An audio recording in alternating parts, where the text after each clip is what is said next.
Hello student, मैं पंकज कुमार। आज के इस वीडियो में हम लोग कॉम्प्लेक्स नंबर का प्रश्न संख्या 8 देखने जा रहे हैं। तो इसमें भी हमको पोलर फॉर्म बताना है। पोलर फॉर्म या ध्रुवीय रूप, सीबीएसई के लिए पोलर फॉर्म, बिहार बोर्ड के लिए ध्रुवीय रूप। तो इसमें प्रश्न है आई। पहले होता था, इससे पहले प्रश्न हम लोगों को क्या होता था, x प्लस आई वाई के रूप में होता था, या उसी रूप में 3 प्लस 2 आई, या कुछ भी कोई डिजिट होता था, दोनों तरफ होता था। तो यहां हमारे पास इस रूप में है, लेकिन हमारे पास कोई डिजिट नहीं है, यानी कोई संख्या नहीं है। यहाँ है 2i है, बट कोई संख्या नहीं है, संख्या की कमी है। इसको संख्या बनाने के लिए सबसे पहले हम लोग क्या करेंगे, माना कि z equal to 0 plus i। अब 0 हो गया, कोई अंक नहीं है तो हम लोग 0 मान लिए इसको। इसी तरह हमारे पास एक प्रश्न आया था, 3 आया था, तो उसके लिए हम लोग क्या किए थे, 0 इंटू आई माने थे, क्योंकि हमको x प्लस आई वाई के रूप में लिखना है हर हाल में। तो x प्लस आई वाई के रूप में लिखने के लिए हमको 0 से मल्टीप्लाई करना पड़ेगा, या 0 ऐड करना पड़ेगा, या 0 सब्ट्रैक्ट करना पड़ेगा। तो हम लोग मान लिए z बराबर 0 प्लस आई। अब देखिए, इसी को हम लोग r cos theta equal to 0 मानेंगे, इसको समीकरण 1। फिर तथा r sin थीटा, अब यहां देखिए 1 छिपा रहता है, तो 1, इसको समीकरण 2 मानिए। लिखेंगे समीकरण 1 और समीकरण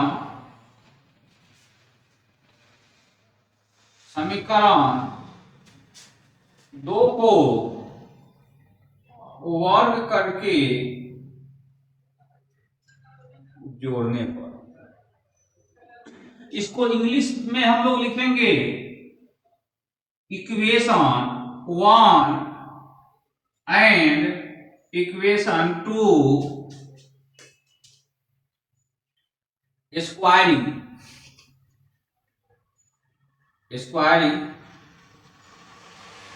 and adding both side. Both side कहने का मतलब दोनों तरफ।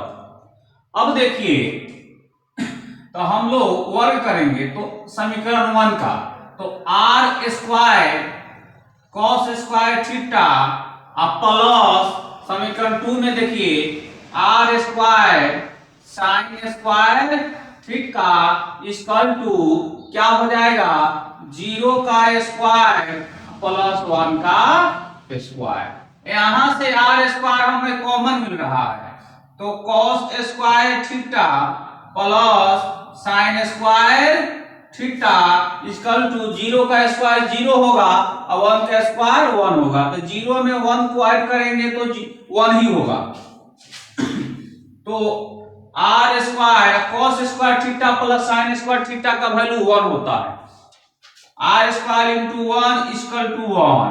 अब यहां देखिए r स्क्वायर इक्वल टू 1, तो r इक्वल टू स्क्वायर जो है बराबर के इस पर आएगा तो रूट में आ जाता है, तो रूट 1 और रूट में 1, यानी 1 का वर्गमूल जो होता है 1 ही होता है, तो r इक्वल टू 1।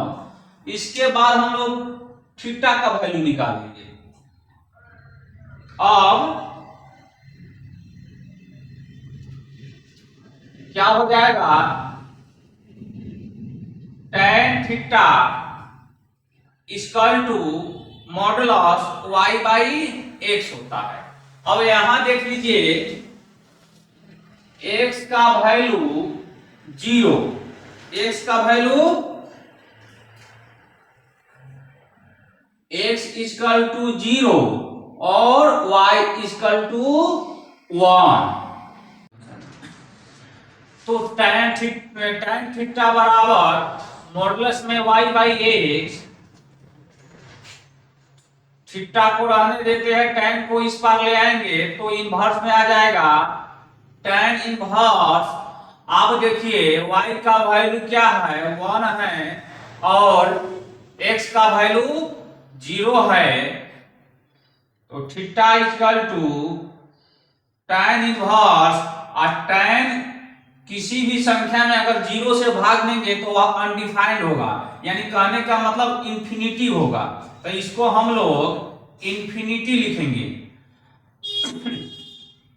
और theta equal to tan inverse, और tan में किसका वैल्यू इंफिनिटी होता है, तो tan 90 का वैल्यू, tan 90 का वैल्यू, 90 को हम लोग पाई बाई 2 भी लिख सकते हैं, तो tan पाई बाई 2। और theta equal to tan inverse into tan theta बराबर थीटा होता है, तो थीटा का वैल्यू पाई बाई 2 है। अब इसके बाद हमको देखना है कि किस क्वाड्रेंट में है, तो यहाँ देखिए x अक्ष का पॉजिटिव, y अक्ष का पॉजिटिव है। अब देखिए हमको x भी पॉजिटिव है, y भी पॉजिटिव है, x का वैल्यू भी पॉजिटिव में है, धनात्मक है, y का वैल्यू भी धनात्मक है, इसलिए यह क्या है, इसलिए चूंकि थीटा फर्स्ट क्वाड्रेंट में है, पहली चतुर्थांश में है, इसको इंग्लिश में क्वाड्रेंट बोलेंगे, इसलिए थीटा बराबर पाई बाई 2 ही होगा, क्योंकि पहली चतुर्थांश बोलता है कि थीटा ही होगा, दोनों पॉजिटिव है, पहला चतुर्थांश का वैल्यू थीटा ही होता है, इसलिए थीटा का वैल्यू वही रह गया। अब हम लोगों को क्या चाहिए, पोलर फॉर्म या ध्रुवीय रूप, या इसको हिंदी में ध्रुवीय रूप, तो क्या होता है, r into cos theta plus i sine theta. r का वैल्यू देखिए 1 है, 1, और कॉस थीटा का वैल्यू पाई बाई 2 है, और प्लस आई साइन थीटा का वैल्यू पाई बाई 2 है।